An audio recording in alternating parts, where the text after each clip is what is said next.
प्रश्न संख्या 3, page number 41, अभ्यास सागर भाषाभ्यास। अभ्यास पेज नंबर 41, क्वेश्चन नंबर 3, घ 3 का घ। चिड़ियाघर में मरकट हल चलाएगा। इस वाक्य में कटहल शब्द जो है वो फल या सब्जी के नाम लिखो। कटहल, चलाएगा भविष्यत काल लिख दो बगल में, भविष्यत काल। अगला है अंगों में, कुटिया में बैठा संत राम राम बोल रहा होगा। तो इसमें जो शब्द है संतरा, राम म को किनारे कर देंगे, संतरा फल का नाम आ गया, इसलिए लिख दो संतरा। और काल में लिखो भविष्यत काल, संतरा भविष्यत काल। अगला प्रश्न है, नीरज भैया हम सबसे बड़े हैं। इस वाक्य में फल ढूंढ के लिखना है। तो यहाँ पर एक शब्द आ रहा है सबसे बड़े, तो से और ब मिला देंगे तो सेब हो जाएगा। यहाँ लिखो फल सब्जी के नाम में सेब, और काल में लिखो वर्तमान काल, वर्तमान काल। और इस प्रश्न का अंतिम है प्रश्न, विष्णु आप पीताम्बर में शोभित हैं। यहाँ पर देखो ढूंढेंगे तो आप पीताम्बर, पपीता यानी पपीता चुनकर लिखो। पपीता जो है वो भी फल भी है और सब्जी भी है, तो लिख दो पहले पपीता। सेंटेंस वाक्य जो है किस काल में है, तो वर्तमान काल, वर्तमान काल। इसको एक बार फिर आवृत्ति कर लेते हैं, ऊपर से ध्यान दो। अरे सीताफल ला रही है, सीताफल वर्तमान काल। न जाने मिली चीख क्यों रही है, लीची वर्तमान काल। चिड़ियाघर में मरकट हल चलाएगा, कटहल भविष्यत काल। कुटिया में बैठा संत राम राम बोल रहा होगा, तो संतरा भविष्यत काल। नीरज भैया हम सबसे बड़े हैं, यहाँ सेब फल का नाम और वर्तमान काल। विष्णु आप पीताम्बर में शोभित हैं, यहाँ पपीता और वर्तमान काल। इसको लिखते जाना है, जैसे तैसे नहीं लिखना है, सुलेखन में लिखना है। प्रश्न संख्या 4, इसमें क्या प्रश्न है, दिए गए शब्दों के विलोम शब्द चुनकर लिखिए। विलोम, विलोम को और क्या कहते हैं, उल्टे अर्थ वाले शब्द या विपरीतार्थक शब्द। तो विशेष का उल्टा कहा जाएगा साधारण, चुन के लिखना है। विशेष के सामने जो खाली स्थान है उसमें लिख दो साधारण। सुविधा का उल्टा हो जाएगा असुविधा, असुविधा लिखो। शक्तिहीन का उल्टा क्या हो जाएगा, शाली, शक्तिशाली। हीन का उल्टा शाली, इसीलिए शक्तिहीन तो शक्तिशाली। जय का उल्टा क्या हो जाएगा, पराजय, लिखो पराजय। सुलेखन में लिखना है और पेंसिल में लिखना है, करेक्शन करेंगे तो फिर ये गंदी हो जाएगी। क्वेश्चन नंबर 5, क्वेश्चन नंबर 5, नीचे दिए हुए शब्द जोड़ों को पूरा कीजिए और उनका वाक्य में प्रयोग कीजिए।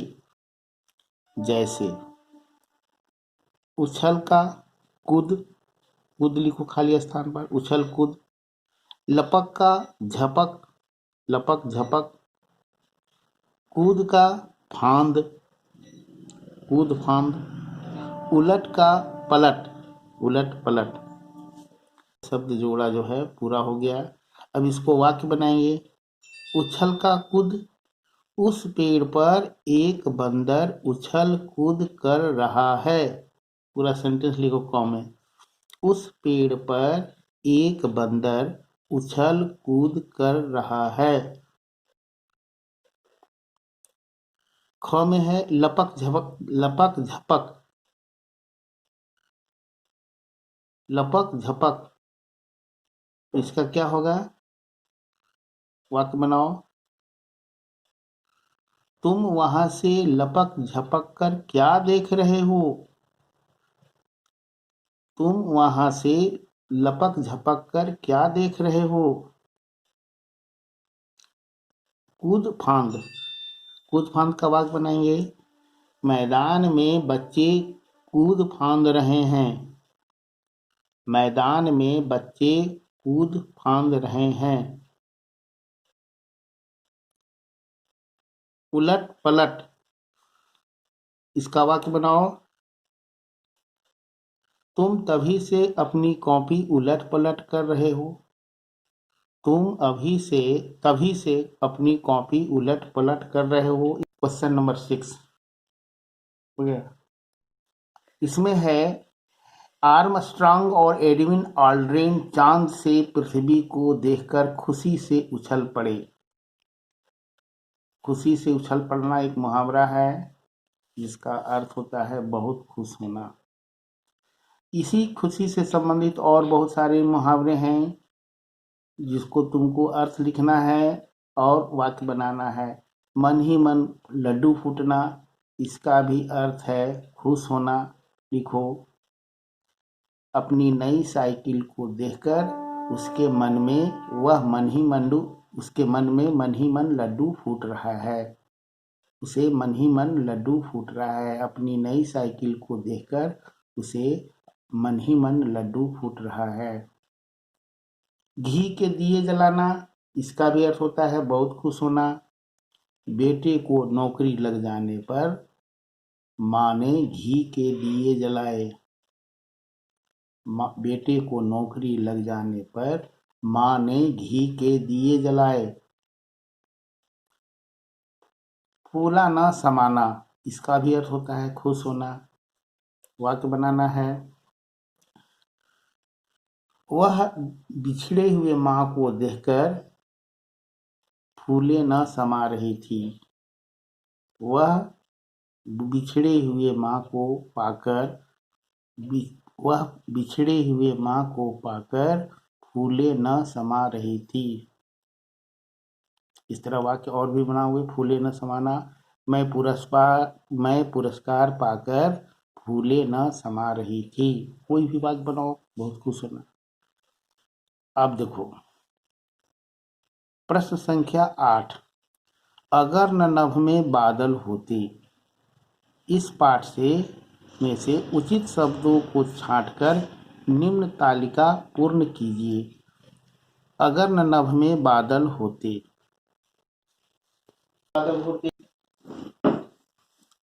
पाठ पेज नंबर 42 क्वेश्चन नंबर 7।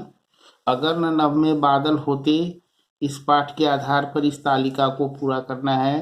तो पहले युग्म शब्द में लिखो उमड़ घुमड़, तप खप, चिड़िया तोते, खेती बाड़ी। ये 4 शब्द हुए जो युग्म शब्द, युग्म मतलब जोड़े वाले शब्द। उमड़ घुमड़, तप खप, चिड़िया तोते, खेती बाड़ी, युग्म शब्द हो गया पूरा। अब लिखो संज्ञा शब्द छांट कर लिखना है। तो लिखो संज्ञा शब्द सिंधु, बादल, नभ, चिड़िया। सिंधु, बादल, नभ, चिड़िया, ये संज्ञा शब्द हैं। इस पाठ से सर्वनाम शब्द को चुनना है। तो लिखो कौन, क्या,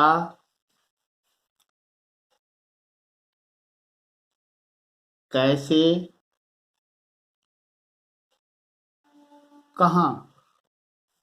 कौन, क्या, कैसे, कहाँ, ये सर्वनाम शब्द हैं। इसी कविता से हमको क्रिया शब्द चुनकर लिखना है। तो लिखो बरसाता, दिखाती, मचाते, रोते।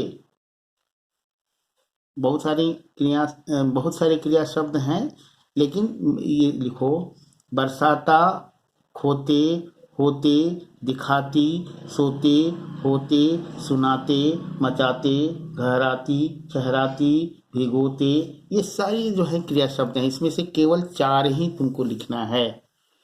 इस तरह से क्वेश्चन नंबर 7 पूरा हो गया। क्वेश्चन नंबर 8 में क्या करना है?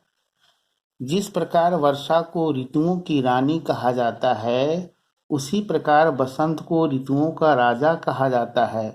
वसंत ऋतु का चित्र बनाकर उसका वर्णन कीजिए। अब बसंत ऋतु का चित्र कैसे बनाएंगे?